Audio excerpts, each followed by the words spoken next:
Liz here again. Tonight we're making some enchiladas. So for this version, I'm using black beans instead of a meat. If you prefer meat instead of beans, you can definitely do that.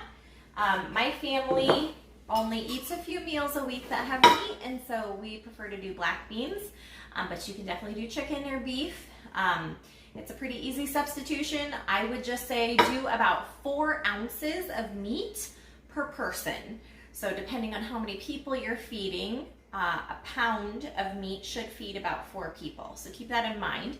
And you'll want to pre-cook whatever meat you're putting into the dish before you assemble your enchiladas. So if you're doing ground beef or ground turkey or chicken, you want to get that fully cooked.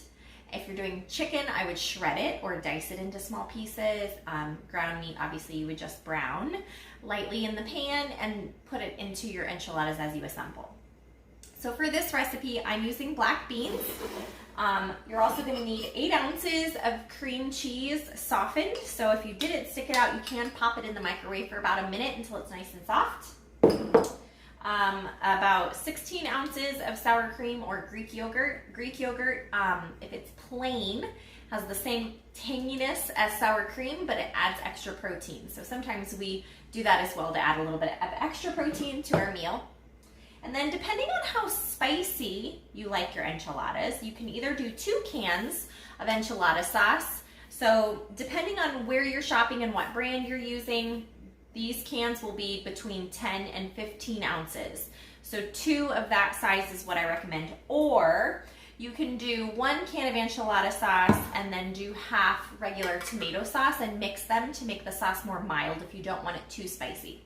So what I happened to find in the store today, I have a can of 10 ounces of enchilada sauce and 2 8-ounce cans. So I have 16 ounces of tomato sauce and 10 ounces of enchilada sauce. I would recommend in between 20 and 30 ounces total of sauce. So whatever size cans you have available in your area, if you can only find 10-ounce cans or you can only find 15-ounce cans, in between 20 and 30 ounces will work, okay? So you can decide how spicy you want based on whether you're doing all enchilada sauce or if you're mixing with tomato. You're also gonna need tortillas. Again, depending how many people you're feeding is whether you're going to need 1 or 2 packs of tortillas. Tonight I'm using small tortillas, so sometimes these are called street taco or fajita size. You can use the regular like 8 or 10 inch ones and just make a few large ones that fill your pan long ways. Or you can do these small ones and do a few rows of small tortillas. And then obviously you need some shredded cheese. You can use any kind of shredded cheese you prefer. I like to get a Mexican blend, which is like cheddar jack, and sometimes Asiago, sometimes Monterey, sometimes it's Colby, sometimes it's cheddar. You can use mozzarella, whatever your preference is. I just usually go with either a Mexican blend or a taco blend cheese. Okay? So that's the bases. Now you can also add, if you want, you can add some vegetables into this, some diced tomatoes, some diced peppers. I'm going to be sauteing some vegetables separately, so I'm not going to put the vegetables into my enchiladas tonight. All right, so to start with, I'm going to mix up all of the components and then we'll assemble. So I'm going to start with getting all of my cans open and mixed together in a bowl.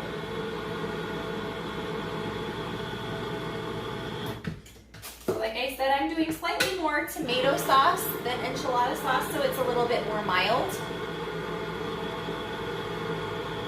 But if you want it to be a little bit spicier, then you can definitely do all enchilada sauce.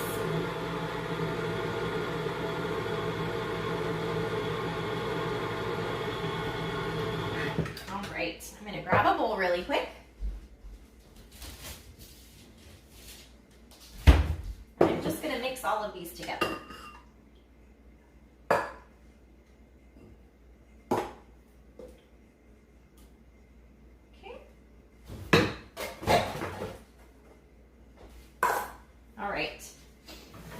So I've got my sauce here, and then I'm also going to take this sour cream, and I'm going to put the sour cream in with the cream cheese and just mix them pretty well together. The cream cheese adds a little bit of thickness to it, which is just really, really good. Okay. These out of the way. I'm just gonna, you want to make sure that cream cheese is nice and soft. So if you didn't have a chance to set it out so that it can become room temperature, then just pop it in your microwave for like a minute, minute and a half, and that should make it nice and soft. Okay. All right, so I have all of those components mixed up. And so now we're just gonna assemble.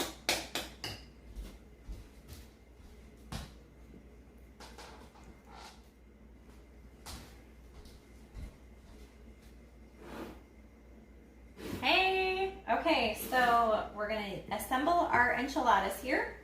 So what I'm gonna do first is I'm going to take this sauce that I've mixed here,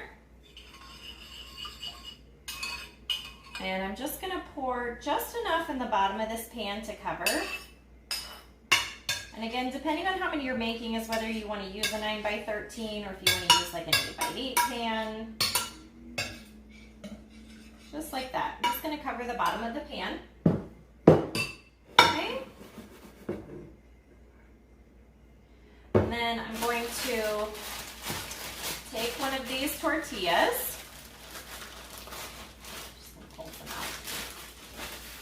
Okay, and to assemble, I'm going to take some of this cream mixture, the sour cream and the cream cheese, and just spread that over the bottom.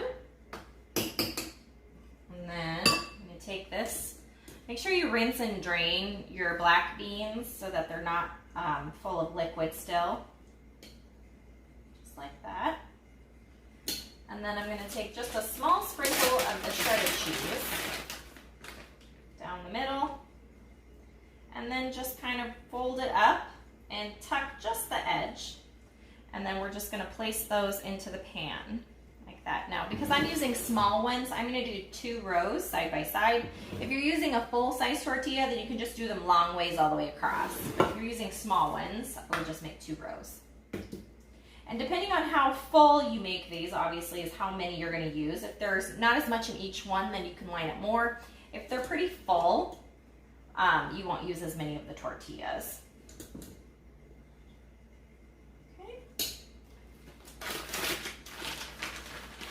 A little piece of information when you're using like a bag of cheese or something like that, make sure that you're not sticking your hand into the bag of cheese if you're not going to use all of it.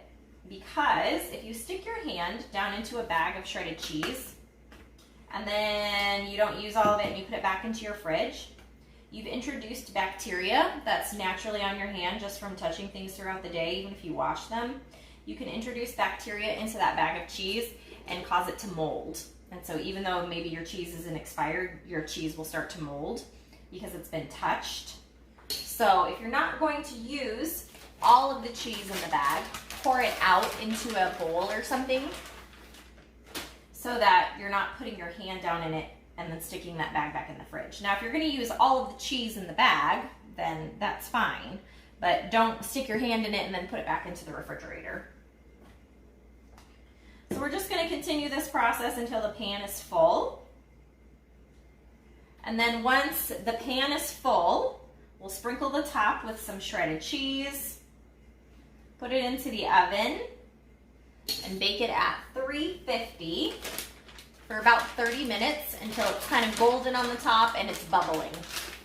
You just want to make sure it's really warm all the way through. But since if you're using black beans, you don't have to worry about those being fully cooked. And if you're putting meat into it, you're cooking the meat before. So it's not as big of a deal in making sure something's fully cooked. It's making sure it's warm all the way through.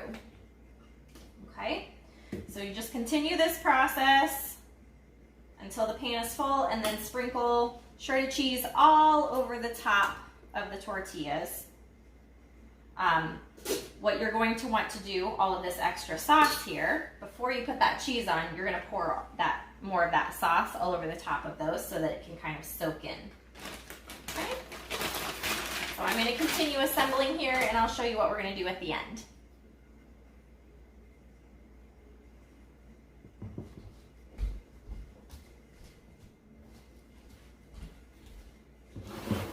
Okay, so I have all of my enchiladas assembled here. So to finish it off, I'm just gonna pour this sauce right over the top. Make sure I get each of them. Now, if you don't use all of the sauce, that's fine. It's kind of up to you how saucy you want it to be. If it feels like too much for how many enchiladas you're making, then you can save some of that, put it in a sealed container and stick it in your fridge, and it'll be fine. Then I'm gonna take my cheese here, and I'm going to thoroughly coat these with my cheese. And again, this is a personal preference, how much cheese you want on the top. We like cheese, so. 350 in the oven, about 30 minutes until it's starting to look kind of golden and bubbly. And it's done. All right? All right, so next we're going to saute some vegetables.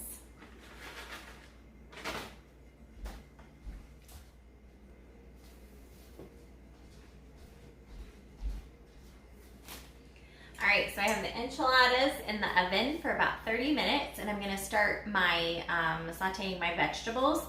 After the enchiladas have been in there for about 15-20 minutes, so like the last 10 minutes of the enchiladas baking is when you're gonna start your vegetables, because you don't want your vegetables to be done too quickly before the rest of your meal. So once there's about 10 to 15 minutes left on your timer, these vegetables only take about 7 to 10 minutes to saute, depending on what you're cooking. I'm going to be sauteing some peppers, so about 10 minutes is a good amount of time. But you can do any kind of vegetable that you like. We just really like bell peppers sauteed to go with our enchiladas. So what I'm going to do, I'm going to take a few peppers here, and I'm just going to cut them. An easy way to cut a pepper, because of all of the seeds that are going to be stuck in the heart of this, bell peppers have these bumps here in the bottom. So if you take your knife, very carefully, keep it away from your fingers, and cut in between each of those bumps. So you're holding the pepper upside down and cutting from the bottom to the top. You can kind of cut the sides and just pull it off. That way, most of your seeds are going to be intact at the heart here, and you can kind of just pull the heart right out of those, and then you don't have to deal with quite as many seeds. You can pull off this membrane that's in the center and just throw that away, just keeping that outside shell of the pepper. So then what I'm going to do is I'm going to slice these into strips and saute them that way. So make sure your stove is on about medium, about 4 or 5 is a good number. Keeping your fingers away from your blade, you can kind of curl them so that when you're slicing, you're keeping the knife away from those knuckles. And I'm just gonna cut some strips, okay? Making some thin strips here of my peppers, just like that. Make sure you're keeping those fingers away.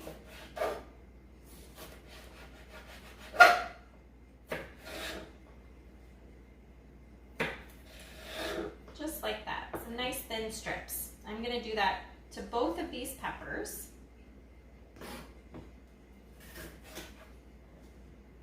You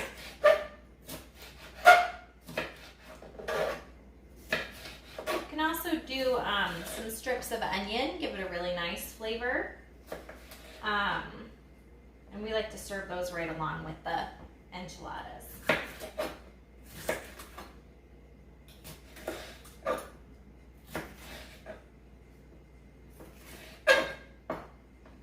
Really important when you're slicing, you keep those fingers way, way back, curled back away from your blade so you don't get any cut fingers. All right, so there's my first one. And then I'm gonna take the second one, I'm gonna do this exact same thing. I'm gonna cut down the heart in between those bumps, just like that. And I'm just gonna pull it right apart. This one has a lot more seeds in the center. That way I'm keeping all of those seeds intact and I'm not getting them all over my cutting board. I'm just gonna pull out the membrane here in the centers. membrane out. All of that out. There we go. Okay, and then I'm just gonna do that same thing. Got some nice strips.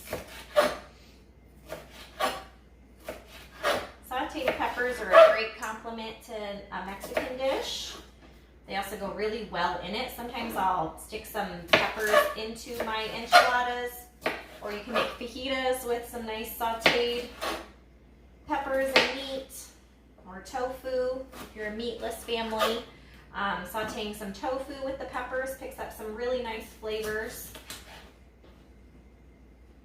Make sure I get those seeds out.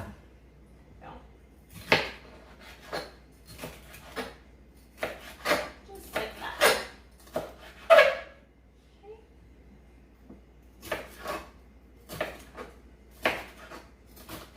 All right. So I've got that all sliced up. I'm just going to stick some oil in my pan as it's heated. Just enough to kind of drizzle across the bottom. And I'm going to take some of my peppers here, drop them into the oil. Okay? Just like that. Give them a little toss to make sure that they all get coated in the oil. If your oil starts to splatter, then the temperature is up too hot and turn it down a little. You don't want to be splattered. It should have a sizzling sound, but it shouldn't be popping and splattering you. If it's doing that, then you have it turned up too hot. Oil shouldn't pop. If your oil is popping, it's too hot. 4 or 5 is usually a good temperature. So I'm going to make sure all of those are coated in the oil. And then I'm going to give them just a little shake of salt. Just shake across the pan, maybe twice. Just like that. You can do a little bit of ground pepper too if you want. A little bit of turmeric or paprika complement nicely to a Mexican dish. Get those all sauteed in there. We're just going to do that until they soften a little bit, about 7 to 10 minutes.